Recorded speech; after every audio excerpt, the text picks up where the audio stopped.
quand Tony Robbins m'a enseigné sur la levée des fonds, par exemple, et Tony Robbins, qui est l'un des top leaders ici aux États-Unis, avec près de 110 entreprises qui font plus d'1 milliard par entreprise. Donc, avant, par exemple, j'avais peur des dettes.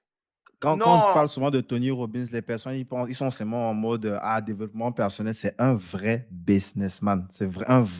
On a fait 2 ou 3 décryptages de ces bouquins-là, par exemple. Je crois le dernier ou l'avant-dernier, The Holy Grail of Investment, où il a interviewé une panoplie de plusieurs milliardaires pour savoir quel est le levier avec lequel ils se sont le plus rapidement enrichis. Et il y a un truc qui revient à chaque fois, c'est le prêt privé, quoi. Donc, ça revient ouais, toujours sur la fonction du banquier, quoi. ouais, ouais. Les deux trucs, soit tu es dans les assurances, soit tu es dans le financement comme une banque, quoi. Donc, c'est un vrai entrepreneur. Il est légitime pour le parler. Puis, c'est juste pour ceux qui diraient que ouais, Tony Robbins, c'est juste les trucs de développement personnel. C'est un vrai businessman, quoi.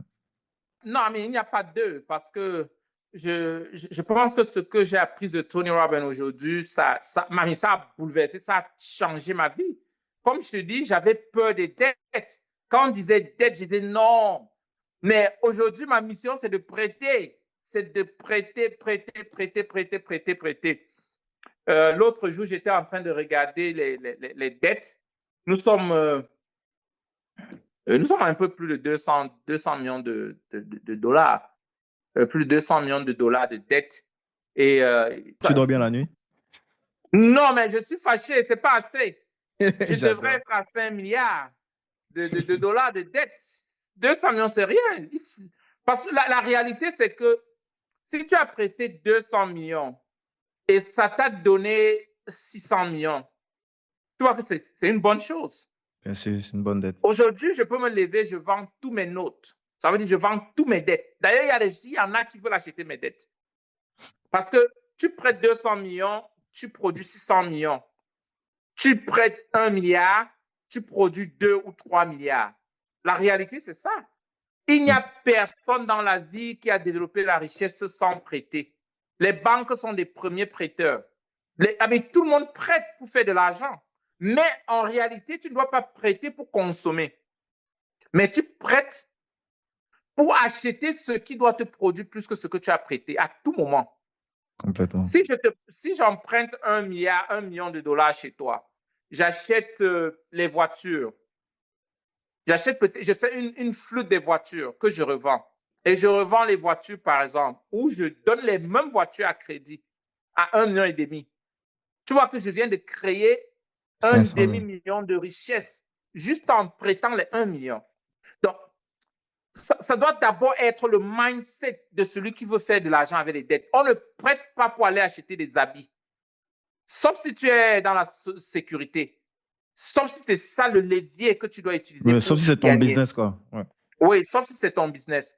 Donc, une des choses, c'est qu'on enseigne vraiment comment utiliser les dettes pour s'enrichir. Comment utiliser la dette pour s'enrichir.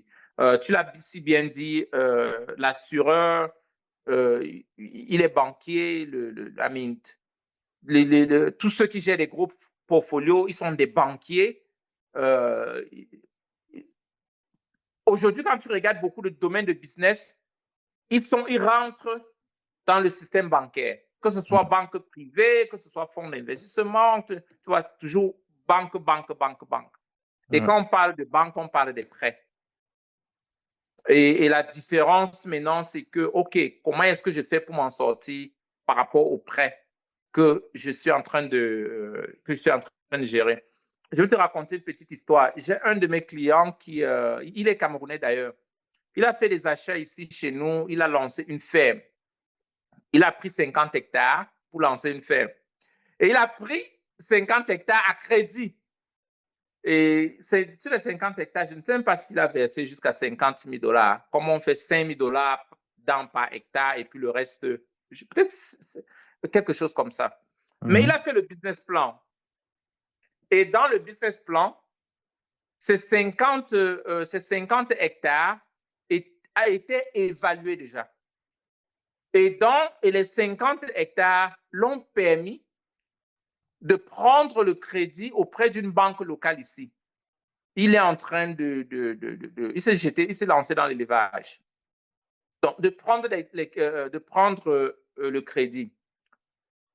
Il a pris 50 000 $ et il a tourné ça à quelque chose qui avait la valeur de près de 3 millions de dollars. Donc, quand lui, il va demander le crédit maintenant, par rapport aux acquis qu'il a déjà, il est quelqu'un de considérable. Même si on lui donne seulement 20% de la valeur de ce qu'il a déjà, tu vois que ça dépasse les 50 000 $. Donc, il a pris 50 000 $, il a constitué un capital avec l'immobilier, il a leverage pour prendre 20% de la valeur de cet immobilier comme fonds de roulement pour lancer sa ferme. Très facile. Donc, les 50 000 sont devenus presque 500 000 $ en liquide. Le levier du levier. Avec un fonds, avec un natif de près de 3,5 millions. Et il m'a dit, mais écoute, je suis devenu millionnaire en dollars du jour au lendemain. Mais c'est la puissance de ce que le crédit, les dettes, le crédit peut faire pour nous. Parce que la plupart du temps, quand on parle de levée de fonds, beaucoup de gens pensent que non, il faut que je cours demander l'argent au banquier. Et je me suis toujours posé la question, mais le banquier trouve son argent où? Le banquier trouve son argent où? Ça, on parle de ça tout le temps dans nos épisodes. Le C'est banquier ton va vers les argent qui est individus. dans ton compte chèque là. La réserve fractionnée, c'est pas compliqué à comprendre. On n'a pas besoin de rentrer trop dans les détails. Mais le simple fait de laisser ton argent dans ton compte chèque, ben, ça donne l'autorisation à la banque de leverager ça auprès de sa banque centrale pour obtenir 10 fois plus. Donc, tu as mis un 10 000, la banque avec ça, il peut obtenir un 100 000 et c'est avec ça qui vient te donner ta ligne de crédit où tu vas payer 8, 7, 10% dessus. Donc, à la fin, il est le seul et unique gagnant. Et quand il fait trop, il va te donner quoi, 3, 4% quand tu laisses ton argent dans le... Donc, il a créé de l'argent avec rien, quoi. Ben, le but, en fait, Exactement. c'est pas de critiquer. C'est s'il a fait ça, comprends comment ça fonctionne et essaie de faire pareil comme lui. Tu as tout compris. Tu as tout compris. Aujourd'hui, beaucoup de ceux qui pensent à la richesse générationnelle se mettent beaucoup dans l'immobilier et surtout achètent les terres. Parce que quand on parle aussi de l'immobilier, beaucoup de gens pensent directement à une maison. La maison est assise sur un terrain et la valeur de l'immobilier, c'est basé toujours sur le terrain. Donc, aujourd'hui, tu peux acheter un terrain, je ne sais pas, à 50 000 $. Après 6 mois, 1 an, 3 ans, ça devient 300 000 $. D'ailleurs, quand ça fait quelques années, on avait des terrains à Forny qu'on vendait à 50 000. Amazon est venu s'installer un peu plus loin de notre terrain. Aujourd'hui, les gens vendent à 250 300 000. Quand j'ai regardé ça, j'ai dit, mais attends, est-ce que mon business model est bon? Peut-être qu'il faut que j'arrête.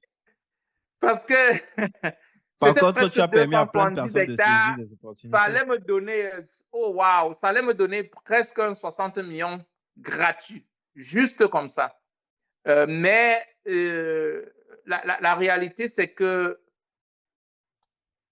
si tu veux investir aujourd'hui, il faut comprendre que l'immobilier dans tous les pays, il n'y a en aucun moment on dira que ça a perdu la valeur ou bien que bon, la valeur n'a pas changé. Euh, je dis ça parce que les choses qu'on achetait avant, les prix maintenant, depuis Covid, les prix ont doublé ou triplé. On n'arrive plus à payer les mêmes prix. Complètement. On peut démontrer ça, Et hein, Raphaël. On peut démontrer ça parce qu'il y a des gens qui aiment souvent challenger l'affirmation que tu viens de faire en disant ah, mais si la guerre et tout ça. Mais ça, je l'ai vu hein, de façon chiffrée. Tu vois, le truc qu'il y a eu en Ukraine là, ben, la ouais, prise de valeur a littéralement doublé. Parce que ça peut être, c'est contre-intuitif. Tu peux te dire, ah, combien la guerre on détruit? Justement, comme on détruit, il faudra de plus en plus construire. Ça veut dire que les quelques bâtiments qui restent coûtent beaucoup plus cher parce qu'il y en a peu. Tu vois, c'est pas naturel de exactement. réfléchir comme ça, quoi, mais c'est pour en fait corroborer ce que tu disais tout à l'heure, en ce sens que on est dans une phase où c'est des assets qui sont obligés de prendre de la valeur. Il y a beaucoup moins d'assets immobiliers que Ouais. de personnes qui recherche de l'immobilier, qui recherche. L'humain a besoin de manger, de se caser, quoi. Donc, on aura toujours Yeah, besoin de ça yeah. jusqu'à la fin des temps.